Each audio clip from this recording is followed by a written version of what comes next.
everyone, welcome back to my YouTube channel. I hope you all are good and let's start this video without further any delay. तो ये वाली video is going to be very super productive क्योंकि आज हम सुबह पढ़ेंगे. तो मैं बता दूं आपको कि मेरे अब स्कूल में विंटर टाइमिंग्स हो चुकी हैं. लाइक अप्रॉक्स 8:30 पे स्कूल लगता है और मेरी बस आती है 8:05 या 8:10 पे. और अभी मैं बता दूं कि मैं उठी थी अप्रॉक्स 4:50 और फिर मैं नहा धो के आई. 5 बज गए थे तक. I was like little bit hungry that time. I don't know why.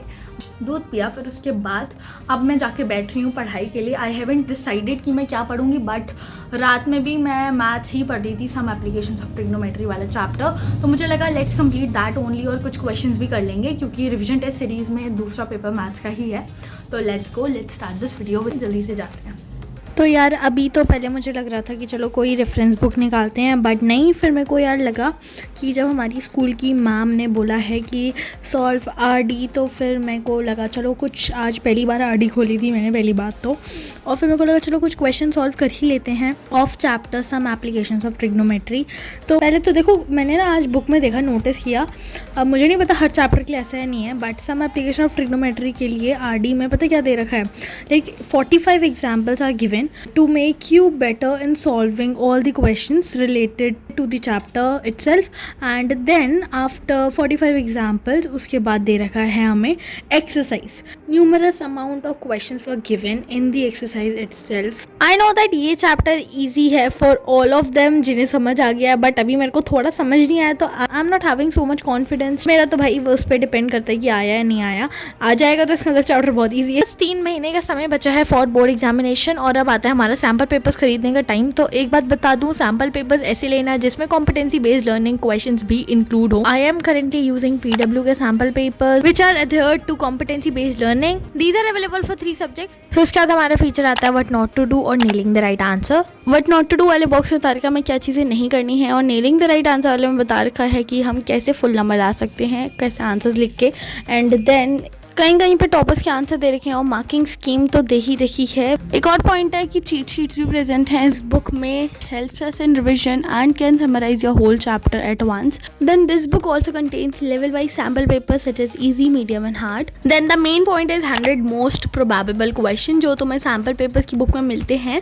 अगर आप देखोगे मोस्टली सबने 10 सैम्पल पेपर्स ही दिए हैं, but PW is trying to give 15 sample papers in affordable rate, so please take advantage of it. And yes, अच्छे हैं तभी बता रही हूँ. Links are given in the description box, please check it out. You can buy it from Amazon, Flipkart and PW store. If you buy it from PW store use my coupon code SNH150 for discount. ने पहले वाले slot में मतलब जो मैंने 1 घंटा पढ़ा उसमें मैंने मैथ्स का चैप्टर एप्लीकेशंस ऑफ ट्रिग्नोमेट्री वाला चैप्टर के कुछ क्वेश्चंस लगाए from RD Sharma. D Sharma आ रहे अग्रवाल, दोनों यार सेम ही लगती है मुझे तो. RD शर्मा है वैसे मेरी, ना सोचने के बाद बता रही हूँ. हाँ मेरी RD शर्मा है और मैंने RD शर्मा से तुम मानोगे नहीं 45 एग्जाम्पल्स हैं, उसके बाद एक्सरसाइज है. तो अभी मैं कुछ 12 या 13 एग्जाम्पल्स में पहुँची हूँ शायद, मेरे को नहीं पता, बट हाँ 10 से ऊपर कर लिए हैं मैंने एग्जाम्पल.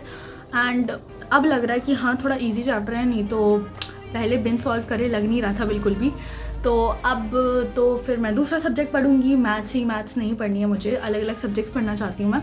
तो थोड़ा सा रेस्ट लेके आते हैं और फिर बैठ जाऊँगी मैं पढ़ने के लिए. फिर मैं बैठ गई थी 6:43 पे और बहुत सारे कमेंट्स आ रहे थे कि आप ये मत बताया करो कि आप अब रेस्ट लेने जा रहे हो, आप ये बताया करो आके कि आपने कितने मिनट का रेस्ट लिया. तो यार एट द एंड मैं यही कहना चाहूँगी कि जब मैं लास्ट में टाइम दिखाती हूँ कि मैं इतने बजे उठी और जब इतने बजे बैठी, तो आप तब का हिसाब लगा लो ना. अब वो भी मैं मतलब बताऊँ तो मैं बता दूँगी, वैसे कोई दिक्कत नहीं है. बट हाँ मैं एक बात कहना चाह रही थी, किसी को अभी भी है कि नहीं आप खुद ही बताओ तो please comment down. I will tell you in comment box only. और तो मैं रिविजन टेस्ट सीरीज़ को इतना ज़्यादा प्रायोरिटी नहीं देती हूँ एज़ कम्पेयर टू जब मैं कोई सब्जेक्ट पढ़ रही हूँ, जैसे स्पेशली मैथ्स या साइंस. जैसे मैंने मैथ्स सुबह पढ़ी, फिर हिंदी बाद में पढ़ी, जबकि मैंने हिंदी एक बार भी नहीं पढ़ी थी. सेट अब मैं जा रही हूँ स्कूल, तैयार होती हूँ जल्दी से, फिर स्कूल जाएंगे. और आज रिविजन टेस्ट सीरीज़ है हिंदी की, तो मैंने कुछ नहीं पढ़ा था. तो अभी मैंने सुबह पढ़ा है थोड़ा बहुत, ग्रामर ही पढ़ी है, लिटरेचर नहीं पढ़ी है. लिटरेचर बस मैं पढ़ के खुद बना के आऊँगी, पता नहीं क्या होगा. Let's see what will be the result. But that's it. अब मैं जा रही हूँ स्कूल और उसके बाद आफ्टर स्कूल रूटीन भी होगा आई गेस. ये आके जो भी मैं स्कूल से पढ़ूंगी वो भी तुम्हें दिखाऊंगी. तो तक के लिए bye bye. So hi everyone, I am back from school. और मैं अभी ऐसा नहीं है स्कूल से आते ही सीधे बैठ गई हूँ पढ़ने के लिए, ऐसा करता ही नहीं है क्योंकि अब विंटर टाइमिंग है जैसा मैंने आपको आगे बताया। तो मैं जाती भले ही लेट हूँ बट आती भी लेट ही हूँ। तो घर में आती हूँ अप्रॉक्स 3:45 और खाना खाने में थोड़ा ऐसी टाइम पास करने में बच जाते हैं 4:30 या कभी कभी 4 बज भी जाते हैं। तो I almost use to sit when it's 4:30, but जब कभी मन नहीं करता है तो 5:30 भी हो जाते हैं। तो आई गेस आज मैं 5:30 पे बैठी थी और फिर मेरा हिंदी का इतना कोई खास पेपर नहीं गया था। I am telling you honestly, नहीं गया अच्छा। मेरा लिटरेचर मेरा कुछ खास नहीं गया था, व्याकरण ठीक ठाक गया। And this was the end of vlog. I hope you all guys liked it. पसंद आता है तो please hit the like button और सब्सक्राइब कर दो। Let's hit 20K।